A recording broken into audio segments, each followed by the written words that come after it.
Alright, welcome back to Code Veronica. In this video, we're going to get rid of some things that we should have done a really long time ago.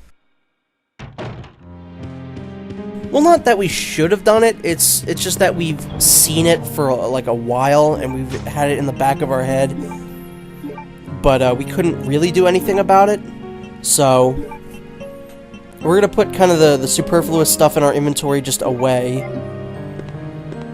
And then we're gonna head on out of here, and we're gonna head to the kind of the beginning area of the game, the prison area.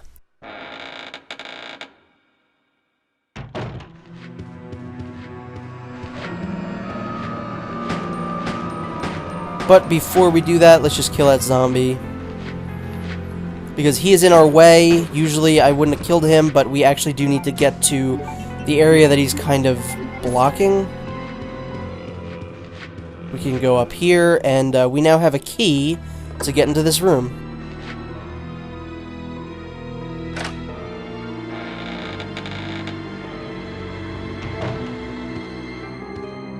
There's a lot of like ammo and little items in this room.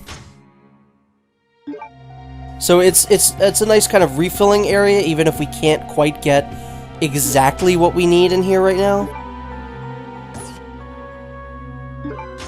Let's immediately make that into some ammo, so we don't just have, you know, this dumb room in our inventory being taken up by that.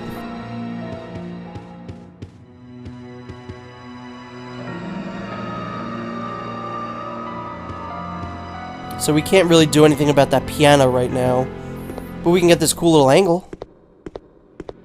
I like that angle, don't know why.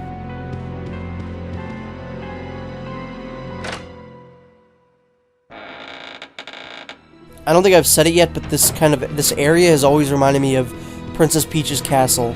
Don't know why, don't ask.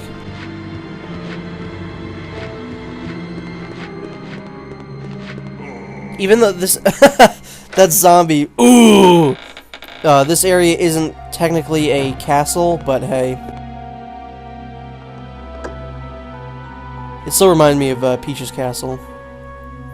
So there we go, we got 2 uses out of the silver key, and we're done with it. Dunzo.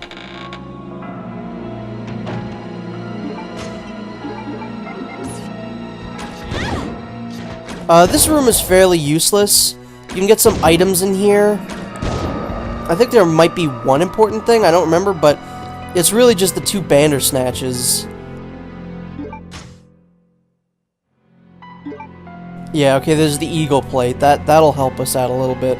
I remember this room being a little more useless than it actually is. So here we go. This is Hunk from Resident Evil 2? Yeah, it was the kind of like other campaign, the Survivor campaign, where you play as Hunk and you try and get out of the city. It's interesting. You know, he's not in many games. He's technically not in any of them, really. Because he's not in the main game of 2, he's just in a little side story. He's in Resident Evil 4's Mercenaries, and then he writes little notes in this game. I love that, because it says, filed the Hunk's report, like, Claire doesn't know what his name is, but she's just like, I'm gonna file away that Hunk. I'm sure that guy's the real Hunk. Like, that's what I imagine. I don't know why Hunk is always in capital letters, too. Because it looks like it's an acronym for something, but what on earth could Hunk be an acronym for? Huge underwear, naked kite. I said K-I-T-E, by the way. So yeah, now we're gonna make our way to the very beginning area of the game.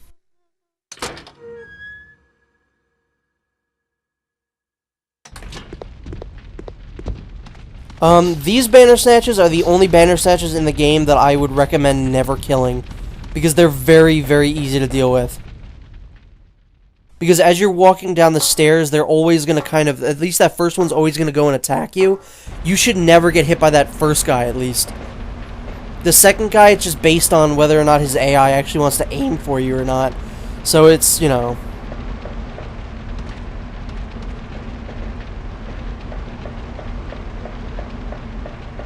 We have not been back here for a very long time. We could come back here really at any time, but it's better to just do so now. Because the thing is, I'm not doing this game in any order. There's no, like, real order that this game has. A lot of the things you can do in different orders. Like, I've seen people get to the castle bit very much so earlier on than I usually do. It's really just personal preference. I followed a guide the first time I played this game. Or no, I didn't follow a guide. I played the game, and sometimes when I would get stuck, I'd follow a guide. And every other time since then, I've always done the same path. So it's just kind of, you know, I do the same thing every time because it's how I'm used to it.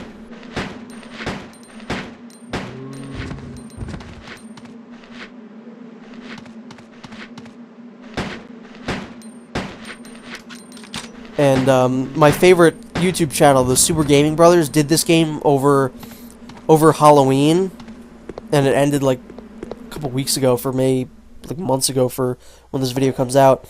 I haven't watched that yet because, again, I don't like to watch Let's Plays of games that I'm like currently doing because I don't want to get influenced and start saying the same things.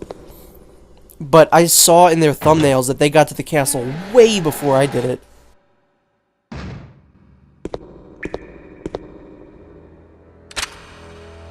What are you doing here?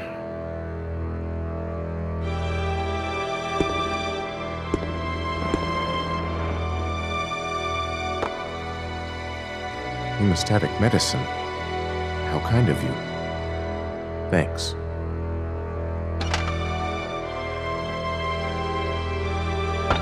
Here, let me help you with that. Thanks, but I can take care of myself. Just go. Keep it. It was a gift from my brother, but... Thanks. Here, let me give you this in return. You might need it later on. Now go. Don't worry about me.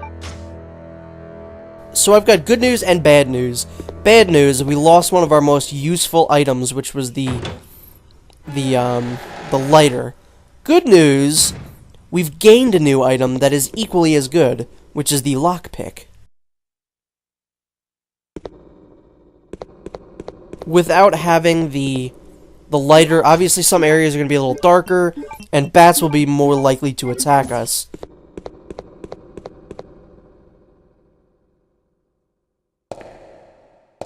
With the lockpick, however, we can open up cases that we previously could not. Such as the duralinium case that we could have, that we picked up from that helicopter crash. And, something else I do believe that we're going to be doing in this video.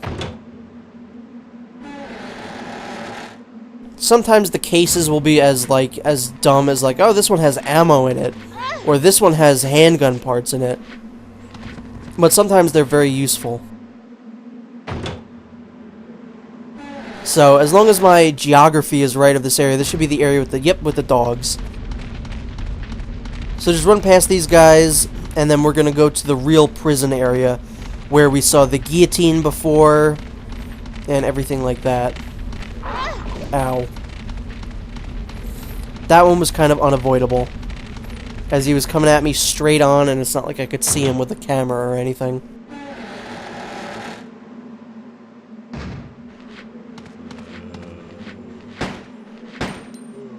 These guys I'm just gonna kill because, oh well.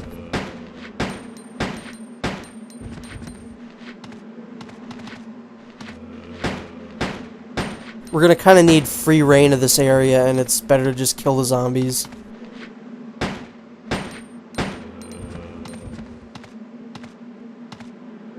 That's a key. We don't need that. Claire never needs that key.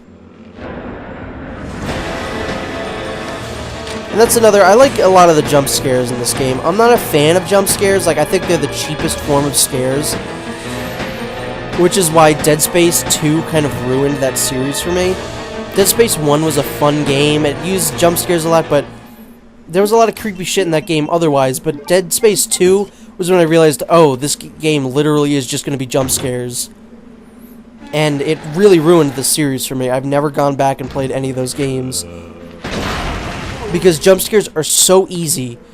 Some movies and video games think jump scares equals, oh my god, this is the scariest thing ever. But look at like a game series like Silent Hill. There are terrifying enemies in that game. And rarely does that series use jump scares. I would much rather an enemy that has a really creepy design, like a disturbing design, than something that pops out of a vent. The same vent every single time. I played Dead Space 1 so many times, I knew where every single jump scare was going to happen, and it just wasn't scary anymore, and I realized I'm just playing a third-person shooter where the enemies come out of the vents. But anyway, enough ragging on Dead Space. What we have in here is a fairly interesting area and a puzzle that we can do. As you can see, this lovely specimen here, we've got an anatomical body here. I don't know what those things are called. They're just like anatomically correct dummies or whatever. I guess in some ways I am an anatomically correct dummy. That sentence proved it.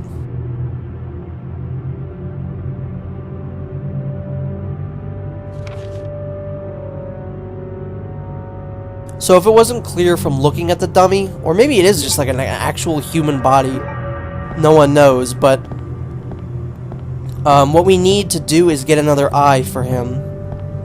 Pretty much an eye for an eye. And I love that camera angle. Dude, this game does scares so well. Like, the camera angle just goes down to the body bag. And then as soon as you press A to exit the door, you know, it shakes a bit. And you're like, damn, that body's gonna come alive. And it's like, nope. Oh, I could just go through the door.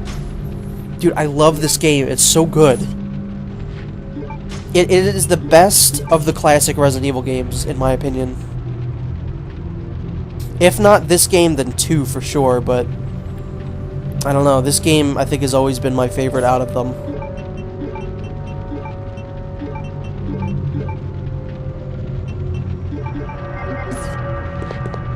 So that's that all done. I want to get rid of these zombies, so fuck it. But we now have a new attachment to our gun. It will allow us I almost said throw. Yeah, we're going to throw the bullets. It's going to allow us to shoot bullets at a better rate. Instead of firing 1 bullet, it'll fire 3 now. Which is kind of a double-edged sword because it wastes your ammo like you wouldn't believe.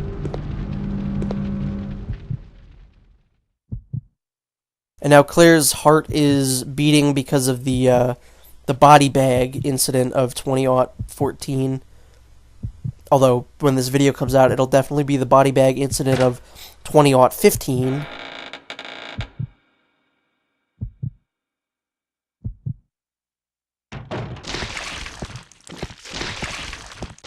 So we can't quite see what's going on yet, which I think makes this even better, but we can hear a zombie kind of just going to town.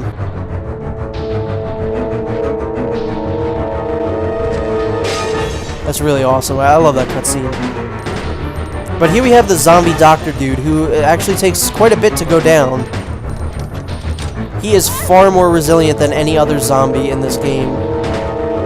At least up until this point.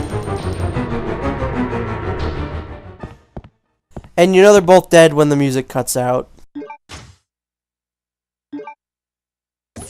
just like the big cheese, just like what's his face? Salazar? No. Mendez. Chief Mendez. His eye pops out after you kill him. I can't believe I couldn't remember that guy's name. I always remember like everything in Resident Evil 4.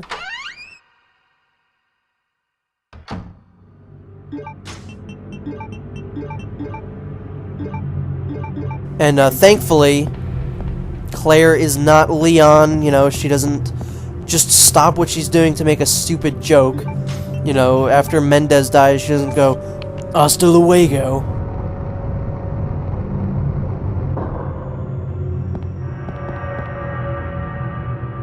So once again, we just do one puzzle, and then in this next room that we're gonna go in, there's gonna be another puzzle, like, immediately.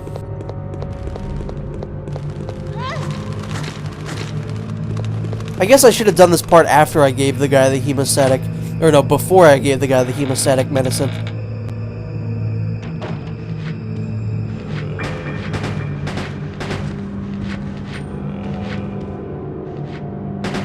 This area reminds me a lot of an area that's in the first Devil May Cry game.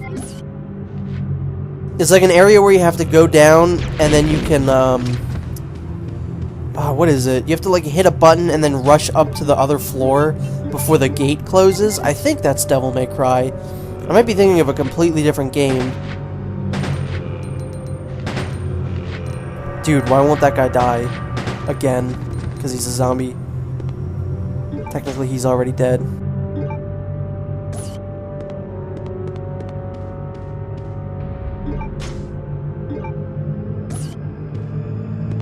We can't really do anything in this room yet, so let's just get the hell out of here.